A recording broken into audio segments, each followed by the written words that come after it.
Let's learn. आओ हम कुछ अध्ययन करें कोशिकांग के बारे में। कोशिकांग के अंतर्गत हम माइटोकॉन्ड्रिया के बारे में कुछ जानें।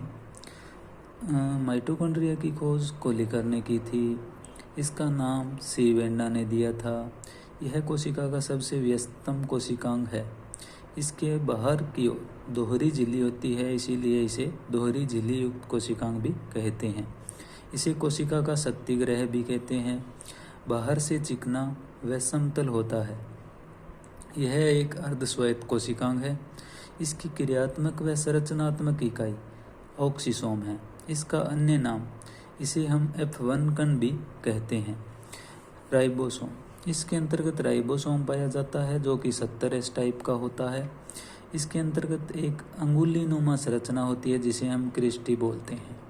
क्रिस्टी का मध्य भाग होता है वो मैट्रिक्स या अधात्री कहलाता है। अधात्री में कुछ तत्व या पदार्थ पाए जाते हैं। 65 से 70% प्रोटीन, 25% फास्फोलिपिड, 0.5% RNA और माइटोकॉन्ड्रिया में DNA भी पाया जाता है। इसमें पाए जाने वाले एंजाइम्स का कार्य है श्वसन में खाद्य पदार्थों का ऑक्सीकरण। इसके बाद हम राइबोसोम के बारे में पढ़ेंगे। राइबोसोम की खोज कलार्ड ने की थी। नाम पेलेडे ने दिया था। इसका निर्माण प्रोटीन व RNA मिलकर करते हैं। इसका निर्माण प्रोटीन व RNA से होता है।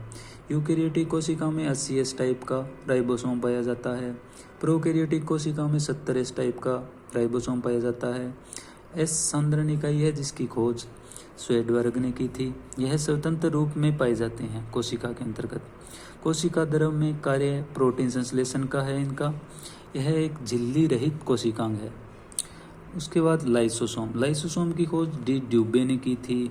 इसके अंतर्गत हाइड्रोलेज एंजाइम पाया जाता है। लार में सर्वाधिक लाइसोसोम पाया जाता है। अन्य नाम बहरूपिया कोशिकांग, इसे हम बहरूपिया कोशिकांग भी कहते हैं, आत्मघाती थैली भी कहते हैं। इसके बाद हम तारक काय के बारे में पढ़ेंगे। सेंट्रोसोम, इसकी खोज वॉन वेंडिंग ने की थी। इसका नाम टी बाउरी ने दिया था। इसके अंतर्गत 2 तारक केंद्र होते हैं जिसे हम सेंट्रियोल्स बोलते हैं। कार्य, कोशिका विभाजन के समय तर्कुतंतु निर्माण में यह भाग लेता है। शुक्राणु के मध्य व पुच्छ भाग निर्माण में यह भाग लेता है। सूक्ष्म जीवों में पाए जाने वाले गमन अंगों जैसे कक्षाभिका, पक्षमाभ का आधार बिंदु बनाने में भी यह कार्य करता है। जंतु कोशिका में पाया जाता है, अतः पादप कोशिकाओं में कोशिका विभाजन के समय यह पाया जाता है। तर्कुतंतुओं के निर्माण में ट्यूबुलिन प्रोटीन का यूज होता है। उसके बाद हम पढ़ेंगे प्लास्टिड लवक। यह 3 प्रकार का होता है, हरित लवक, वर्णी लवक, अवर्णी लवक।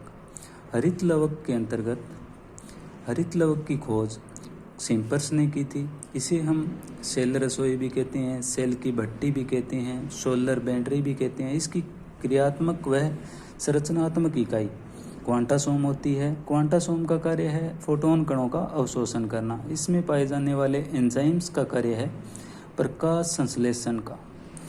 प्रकाश संश्लेषण की क्रिया है जो हरित लवक के स्ट्रोमा भाग में होती है। स्ट्रोमा भाग में एक जटिल संरचना जिसे हम थैलेकोइड्स कहते हैं।